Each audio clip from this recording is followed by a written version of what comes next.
Hello, everyone, and welcome to a Church Militant exclusive interview. We have on set with us right now Richard Windmann. Richard, how are you? Very nice to meet you. Thank you for having me. Thank you for being here. We hear an awful lot about sex abuse and cover-up and all of that, and frankly, of the multiple victims that we have interviewed over the years, I have never heard a story as horrific as yours. I'll just give a very quick recap and for the audience that you were one of the boys in your hometown, New Orleans, who got caught up in what was victimized in a Boy Scout troop pedophile ring. International, where the leaders of this would fly abusers in for a weekend or whatever with you and other boys. Yes. When that all finally came out, you were given protection, although not very well, of a police officer. Yeah, he was the commander of the pedophile unit. And it turns out he abused you. Yes. Then you phase 3, and we're not done. No. He introduced you to, I guess you could say, another member of the ring, or somebody he knew of. Well, actually, I lived a block from Jesuit High School, and I would sneak in and play basketball there. Yeah. They had the best hoop in town. and the janitor initially kicked me out, but he said, "No, I'll let you play." And he molested me. But later on, Stanley Burkhart, the police officer, was on the sidelines while I was playing basketball talking to Pete Modica, so they knew each other. That was number 3. And then you were saying that one time when the janitor was sodomizing you, another way to say it, the priest at Jesuit High School where this was going on walked in to the room, and your reaction was what? Thank God a priest is here. It's over. But it wasn't. No. He walked up, he put his hand on the small of my back, and he told me to relax. And then he started masturbating. While the janitor at the school he's in charge of was sodomizing you. Yes. What age range were you from when this first started with the Boy Scouts all the way through to the priest? So I was abused from the ages of 7 to 17. Wow. Yes. That's just beyond the pale. Let me ask you specifically about the priest and the school and the school setting. You would have, presumably, as you would have felt some degree of comfort in the Boy Scout thing, this is just a regular thing, whatever. But moving over to something that sort of represents God, what does that do to you as a victim of this? That's a dynamic not present in the police, although that's a sense of safety area. The Boy Scouts should be a safe environment, but the most safe, you would think, should be the church and religion and God. Absolutely, and I'm a good Catholic. I do everything that's demanded of me. I was confirmed. I was baptized. I'm a 4th degree Knight of Columbus. I was a liturgist, Eucharistic minister. They took that away from me. In spite of what they did to me, I still kept my faith. And that alone is remarkable. It is. And I think a lot of people don't realize that we're comprised of not just the mind and the body, but also the spirit, the soul. Sure. And when you're molested, it kills your soul, is what it does. It does. And it takes a lot of work, Like for survivors, I'll tell you what works for me, how I get through the day. Is I go to counseling with a trauma-informed psychologist. We do ego state therapy as a primer and an adjunct to EMDR. Which is? It's the rapid back and forth eye stuff. Ah, right, okay. And And medication and fellowship with other survivors. That's how I get through the day. And when you give a victim $50,000, it doesn't fix anything. Sure. It doesn't. In That fact, may help pay some bills. yeah. But you know, what we have, we'll have for the rest of our lives. We'll die with it. Sure. And the progression of a victim is, first off, the act happens, and then you have misplaced guilt and shame. Right. And thus, you keep it a secret. And when it's a secret, you can't ask for help. And so you self-medicate with drugs and alcohol. And when that doesn't work, and it will stop working, suicide. And we commit suicide in numbers.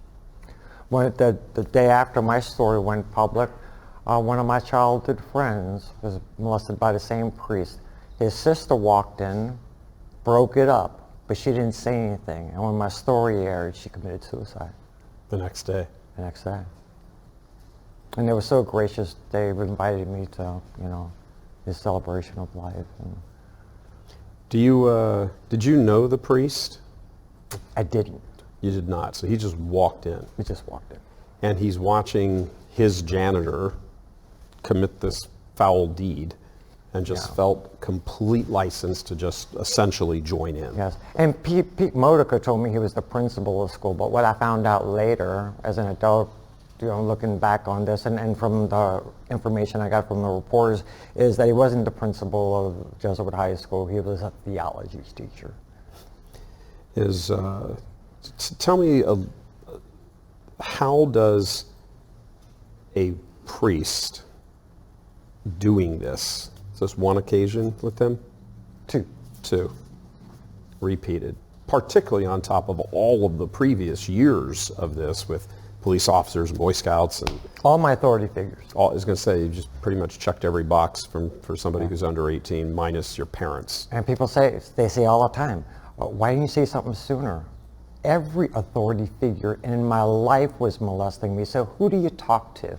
You know, when you're a 12-year-old kid, you don't know to go to the state police, you don't know to go to the attorney general or the FBI, you don't know how to do that. Your frontal lobe hasn't even developed yet. Right. You know, you're a child. Yeah.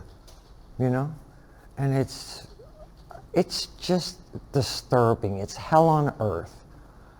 And, you know, victims and survivors, without exception, they have depression, anxiety disorder, PTSD. Some have dissociative disorder as well. And, you know, the DSM-5 describes all of these mental health comorbidities or co-occurring disorders, but there's no cure for it. Right. The only thing you can do is try to successfully manage it. Yeah.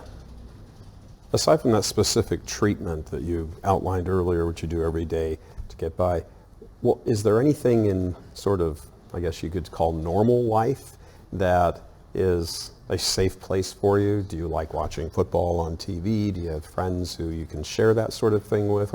How do you put together some semblance of something where this isn't as much of a specter as it might be if you didn't have these other things? So, I was blessed. I've had so many blessings in my life.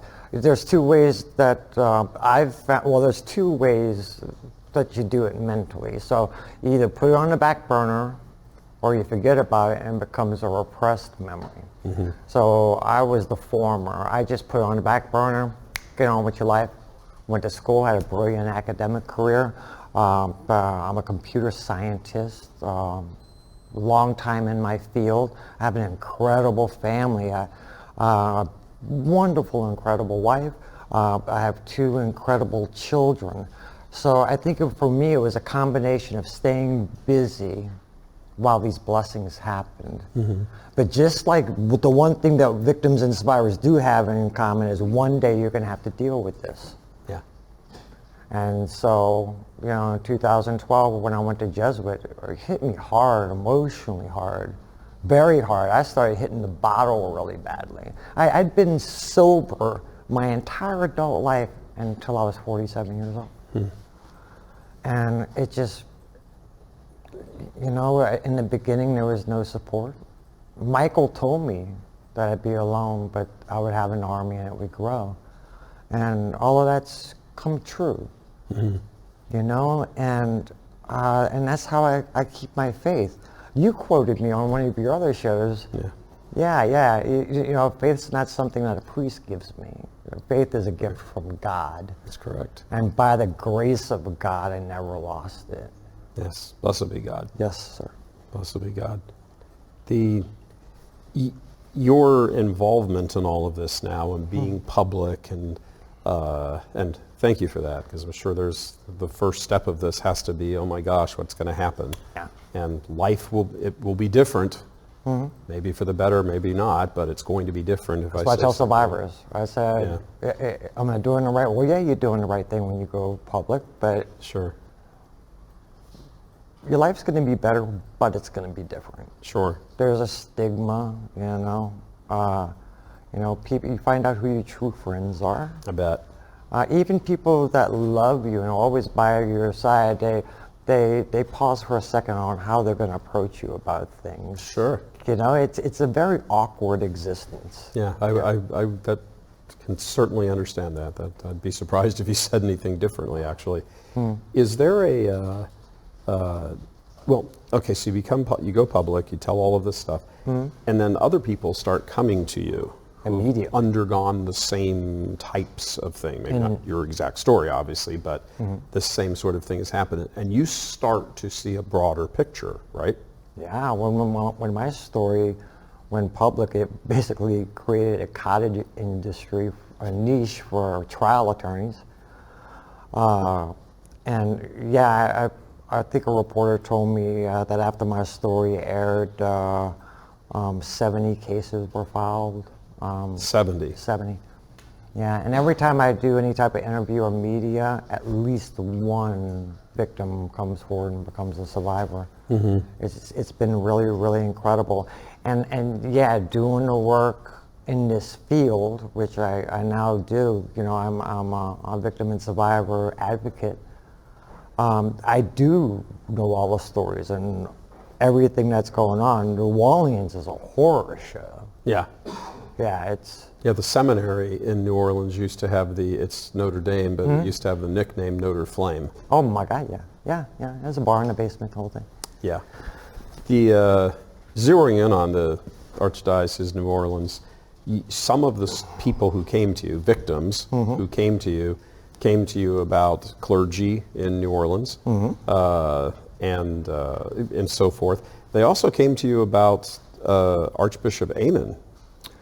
Yes. So 2 alleged survivors of Archbishop Amen came to me. One lives in Texas, the other one in California, and they're scared to death to come public or say anything. They are scared to death. What do they say they're scared of? It's perceived power and influence. On the part of the Archbishop? Yes. Okay. Is there now, and so we're clear, we're not talking about people who were abused and he covered up for the abuser.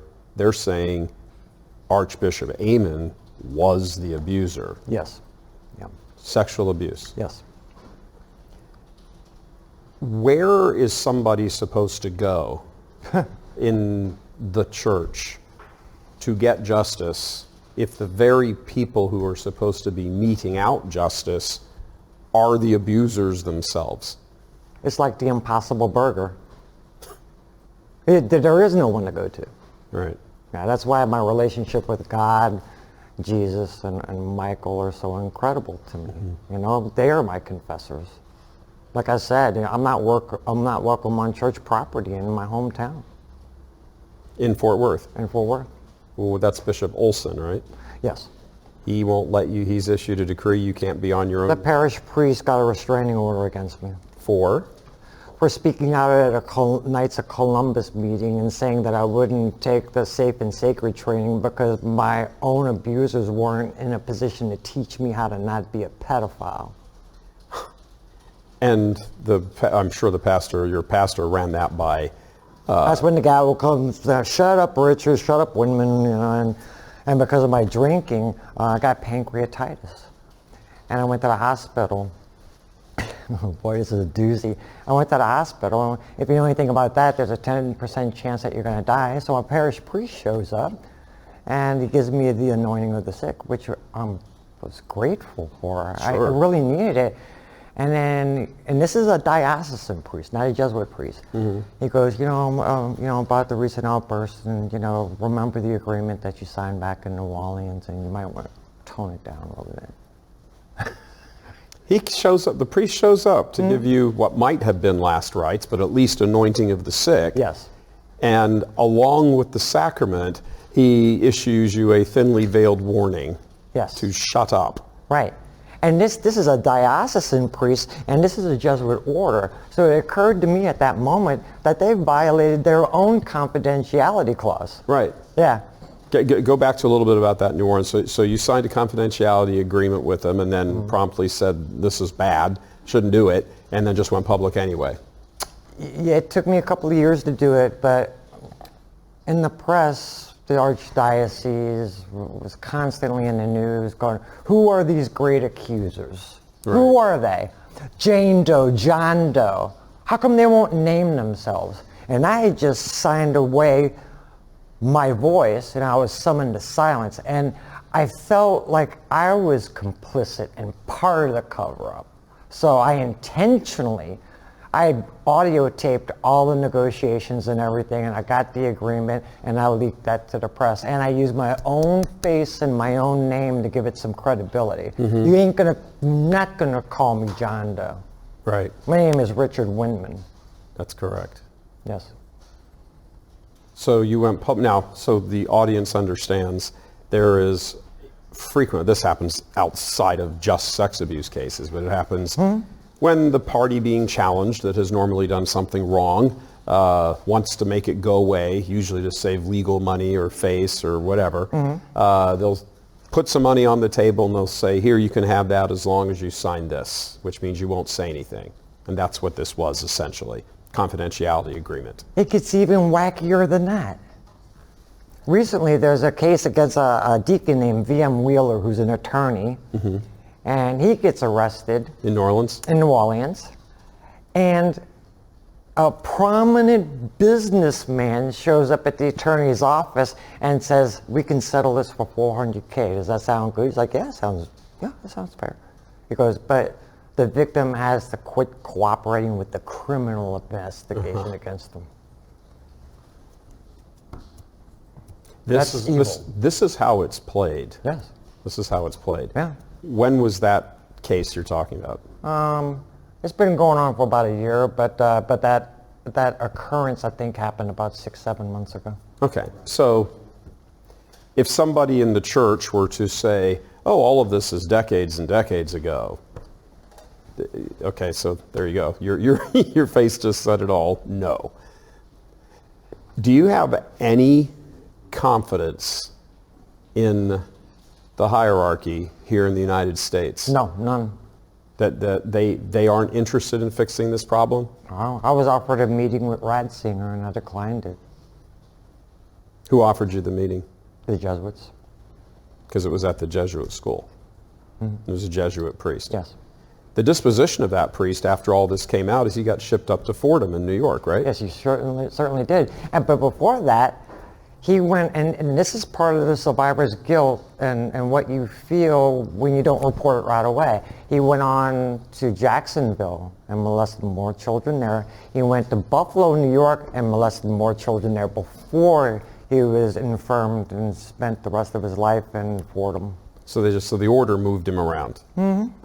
I don't think anybody at this point who knows anything about this would express the slightest bit of surprise at that. No, absolutely not. So let me ask you, do you think that any of the men involved in this who are ordained or consecrated bishops have any business not resigning? All of them should. And when we talk about people in our age group, I know more former seminarians than I do priests. Yeah, that's true, actually. Yeah, and isn't that an incredible crime in itself? Yeah. They couldn't stand it. They didn't like what was going on around them. Seriously, I know more former seminarians than priests. And one of the common threads through those stories is all of this. yeah, absolutely. The gay sexual harassment, the priests in seminary sleeping with other priests in the diocese or the order or whatever it happens to be. Yeah, and honesty is so fundamental to our lives. Sure. And these bishops and archbishops, I call them Pope Juniors, they lie every single day over and over and over. Why should I have any confidence in them? Right. Where's the integrity? You're in the business of telling the truth. Yeah. What the? Gotcha. Yeah, and in the cases in New Orleans, we have all these cases in civil court. Archbishop Amen had to be deposed. Oh, I'm sick. Oh, the weather's bad. Oh, I got COVID. Oh, it's Lundi Gras. And finally a judge ordered him to testify in a deposition. A couple of days later files bankruptcy. Now, all of those cases are sealed by judges, federal judges, who are a part of the St. Thomas More Society at the Red Mass, praying to this monster, sealed by them. And it contains many violations of the Mann Act. There's an FBI investigation going on right now. And so you can't even trust a federal judge. All those, take the Boy Scouts bankruptcy, for example. Sure. None of that's sealed. But in one litigation tactic, one single one, he didn't have to testify, and he's going to settle for pennies on the dollar for these victims. And done. And done. And done. What do you see developing, there's a little bit of time left, what do you see developing within the laity? Because if you weren't a victim or aren't a victim or survivor of all of this and you weren't aware of it, well, there's been an awful lot of awareness in the last couple of years. So I know who you're talking about. Yeah. What do you see as a survivor, victim of all of this, emerging from the laity to try to fix or address or somehow solve this? Well, your mission's, a prime example of that. But, the sad fact of the matter is donations are down. It's indisputable that Jesus' bride belongs to him. Sure. But if there's no souls in the pew, there is no church. And so we see declining numbers. We see declining donations. That's not the fault of victims and survivors. That's the fault of the leaders. Right. And that would be the bishops and the archbishops. Yeah. Right now, do you think any of that, which is true, do you think any of that's waking them up? No. That's a sad commentary. They're arrogant. They're pampered. They have everything at their disposal. They answer to no one. Right. No one, except for Pope Francis. I tried to report him to Pope Francis, but he didn't take my calls, apparently. And it's your accent. He doesn't get through it very well. I have an accent? No. But for example, we have a Monsignor. I saw the deposition before it was sealed. He admitted to raping children. The judges sealed that deposition. He's on the street right now. He's living on St. Charles Avenue in a really nice condo, and he has access to children. How do these guys go to sleep at night? I don't know. I'm not a pedophile, so I don't know what's in their mind. But they must have a horrible life to live too, I speak to pedophiles sometimes, and they tell me, I don't want to like children. It's my libido. It's the way I was born. Mm-hmm. Just like you have sex with a woman, and it's great, and it's wonderful, I feel the same way about children. Yeah. George Brignac, the deacon in New Orleans, the most prolific serial pedophile in Louisiana history, at the end of his will, he says, "My only regret in life is that the children that I loved so much didn't understand how much I needed to be with them." I mean, that's just a sick mind, and I wouldn't want to have that mind. Yeah, that's quite awful. Yeah. A closing thought for us, Richard?